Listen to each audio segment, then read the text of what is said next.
Your Excellency, the President, the Deputy President, the Speakers of both Houses, the Chief Justice, the leadership of Parliament, leadership of governors, the Chair of the Kenya National Human Rights Commission, my colleagues present, ladies and gentlemen, good morning.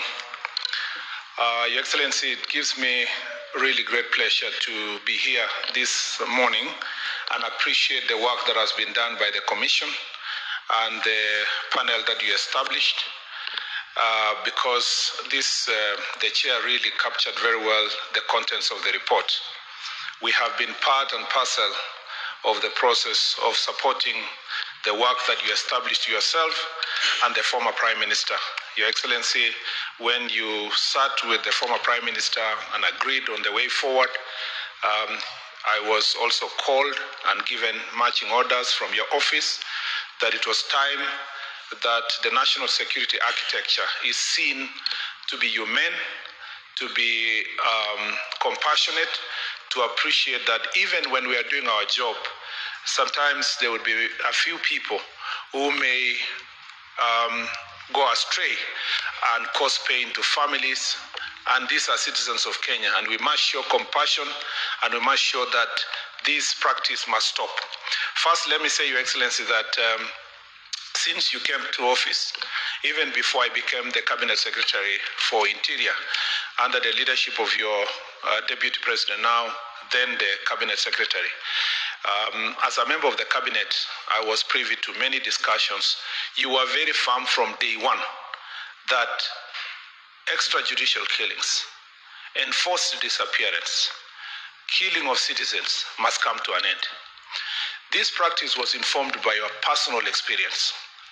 And having been part and parcel of your campaign, I remember days that you were stoned during campaigns. I remember one day somewhere, I think it was in Kieni, when your vehicles were destroyed. And those who were in office then, I remember when we asked for accountability, they said you were sympathy seeking.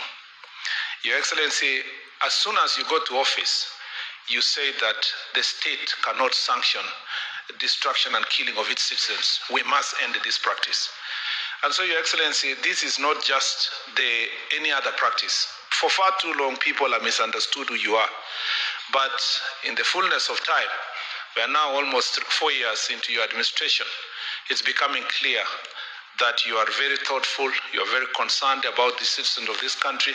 And as a person who serves in your administration, I know quite well, sitting with the Inspector General of Police, sitting together with the leaders in the security sector, we have received directions from you over and over again to be mindful of the welfare and the safety of the people of Kenya. Therefore, Your Excellency, as we move forward, we will be very deliberate in ensuring that these recommendations are implemented to the latter. Your Excellency, I need also to point out here that the right to demonstrate, the right to assemble, demonstrate, picket, and petition, as provided in Article 37 of the Constitution, must be implemented fully. But even as we implement that right, it is important, and I appreciate the Chair of the Kenya National Human Rights Commission, that we have a clear framework that enables these Kenyans to enjoy their right, and that we can separate the goons, the violent criminals from those who are enjoying this right. Your Excellency, as part of our efforts to establish Nairobi Metropolitan City, we undertook a study, a visit to the New York Department, Police Department, NYPD, and the London Metropolitan Police Department. One of the questions I asked the leadership, including the Cabinet Secretary, my colleague from Britain, was how are you able to handle this issue of demonstrations? Sometimes we see huge demonstrations happening in New York, in London. How are they able to handle them peacefully?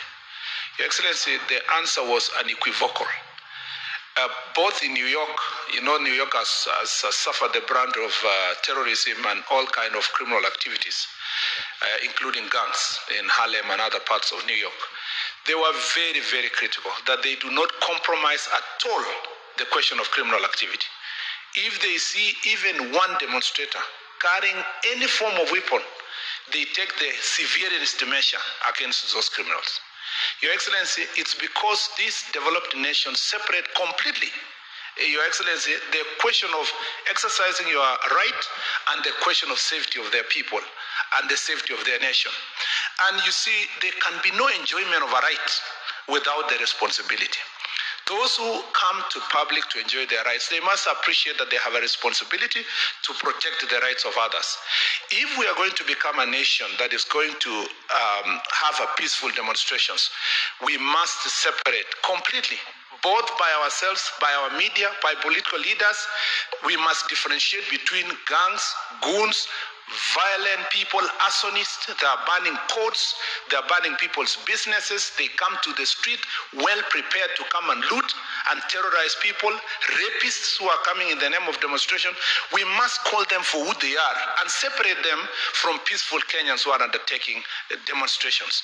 Until the diction, the conversation in the public separates these two people, I find, and I've told journalists, including media editors, I find it very insulting that during news reporting, a reporter sitting somewhere on the streets is public saying, you see, the demonstrators are there, they are burning tires, the demonstrators are throwing stones, the demonstrators now have looted.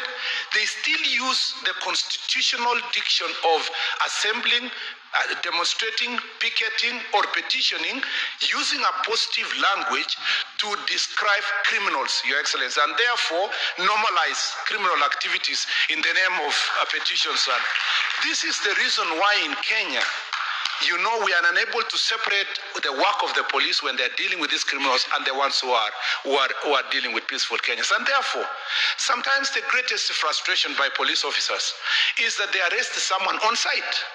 There is a camera showing that this person has banned Kikuyu law courts. That person has banned a police station in Dagoretti. That person has banned a police station in Olkalau. They are arrested on site, taken to court. What does the court do? They offer fines of about 5,000, some of them on personal commitment, and they are released. And then they are glorified.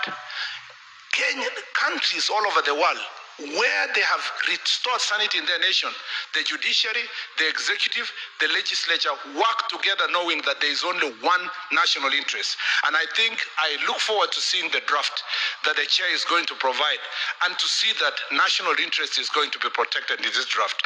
Lastly, Your Excellency, I want to appreciate the Kenya National Human Rights Commission, the panelists, for capturing everybody, citizens who are victims and the police who became victims.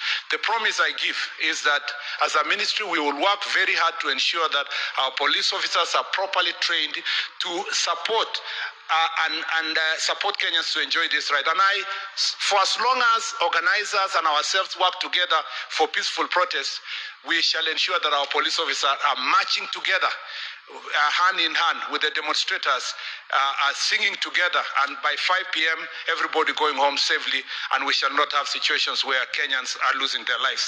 To our friends who led this ministry before us and who are now giving us lectures about how to run the ministry, I want us to have an honest conversation together. Let them come with their statistics of how much they caused havoc and damage to people's lives and the country, and we will come to ours to show them the great progress we have made since this administration came to place in the way we treat the people of Kenya. We do not want persons who destroyed our country yesterday pontificating as though we have forgotten what they did when they were here.